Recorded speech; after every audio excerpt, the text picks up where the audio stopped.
इस खबर के प्रायोजक हैं जीवन ड्रॉप मिनरल वाटर, कुशवाहा भवन निकट पंजाब नेशनल बैंक, फाजिल नगर, जनपद कुशीनगर।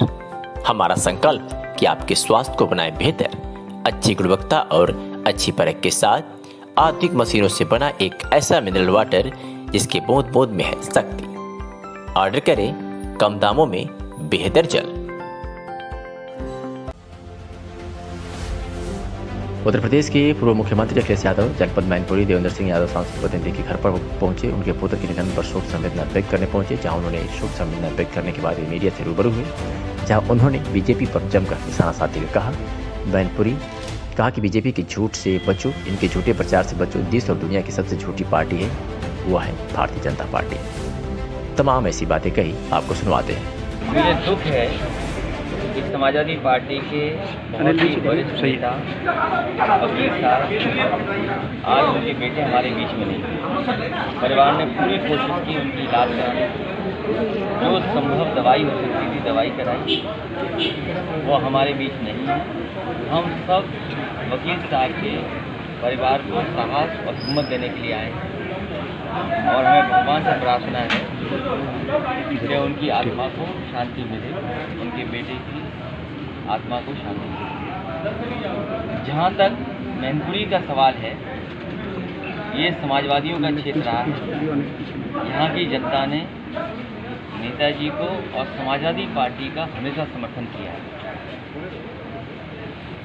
नेताजी के प्रति यहाँ की जनता का प्रेम और सम्मान हमेशा बना रहा है और वैसा ही नेताजी ने हमेशा यहाँ की जनता से उतना ही प्यार किया। इस क्षेत्र के विकास के लिए समाजवादी पार्टी ने लगातार कोशिश की है। सैनिक स्कूल अगर कहीं बनना था, समाजवादी सरकार में सैनिक स्कूल बना है। यहाँ का अस्पताल मैनपुरी का बेहतर हुआ है। मैनपुरी के विकास में चाहे बिजली को ठीक करने का इंतजाम हो, सब स्टेशन बनाने का इंतजाम हो, तो मैनपुरी का समाजवादी सरकार में हुआ है। ये चौड़ी चौड़ी 4 लेन सड़कें बनी, बड़े पैमाने पर लैपटॉप बटे, बड़े पैमाने पर बच्चियों को विद्याधन मिला, समाजवादी पेंशन से भी गरीब महिलाओं की मदद की गई। इस तरह लगातार विकास के कार्य किए गए। सवाल सबसे बड़ा ये है, बीजेपी की 2 सरकारें हैं, एक दिल्ली की और एक उत्तर प्रदेश की। ये डबल इंजन की सरकार के हमें लगता है ड्राइवर भाग गए हैं, या इनके जो डबल इंजन की सरकार को चलाने वाले लोगों को विकास दिखाई नहीं दे रहा, न विकास करना चाहते हैं।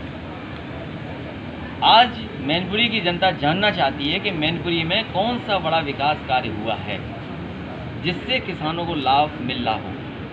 एक बहुत बड़ी मंडी बन रही थी एक्सप्रेसवे के किनारे जिला मैनपुरी में, करहेल विधानसभा में।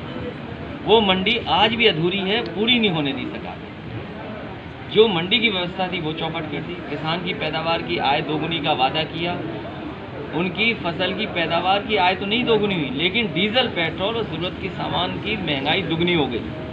नौकरी रोजगार है नहीं, पुलिस भर्ती कर नहीं पा रहे, फौज में भर्ती कर नहीं पा रहे। मुझे याद है फौज के एक वरिष्ठ अधिकारी हमारे साथ हेलीकॉप्टर से यहाँ आए थे और यही भारतीय जनता पार्टी और दिल्ली के लोगों ने उनके साथ अन्याय किया।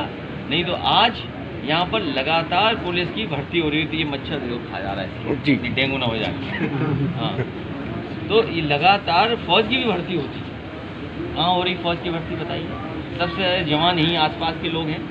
तो ये जो बीजेपी के लोग और बीजेपी के अलायंस लोग, बीजेपी पॉलिटिकल आउटफिट है आरएसएस की। जैसे प्रकोष्ठ होता है, आरएसएस का प्रकोष्ठ है बीजेपी, इसलिए उस पर ध्यान नहीं देना है। असली मुद्दे हैं विकास के, असली मुद्दे हैं बेरोजगारी के, असली मुद्दे हैं रोजगार के। आप बताइए, राष्ट्रीय संपत्ति बेची जा रही है जी। जो राष्ट्र को कहते हैं कि राष्ट्र सर्वोपरि है, हमारा राष्ट्र सबसे ऊपर है। जो लोग ये दावा करते थे झूठा, आज तो उनकी पोल खुल गई।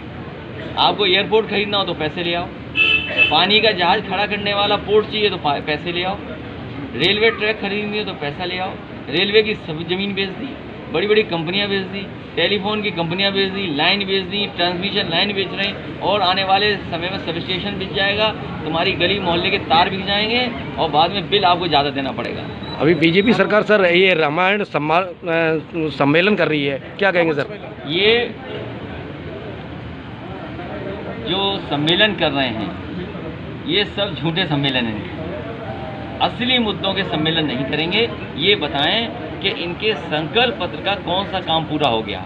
जब इनका भारतीय जनता पार्टी का संकल्प पत्र उठाएंगे तो पहले पन्ने पे लिखा है कि किसानों की आय दोगुनी करेंगे जी, और दूसरे पन्ने पे लिखा है कि उत्तर प्रदेश में डेयरी को लेकर के नई योजना बनाएंगे जिससे डेयरी को बढ़ावा दे सकें और ग्रामीण और गांव की अर्थव्यवस्था को बेहतर कर सकें।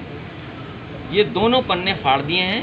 भारतीय जनता पार्टी ने अपना संकल्प पत्र कूड़ेदान में फेंक दिया, इसलिए चुनाव से पहले अलग अलग मुद्दे उठा रहे हैं।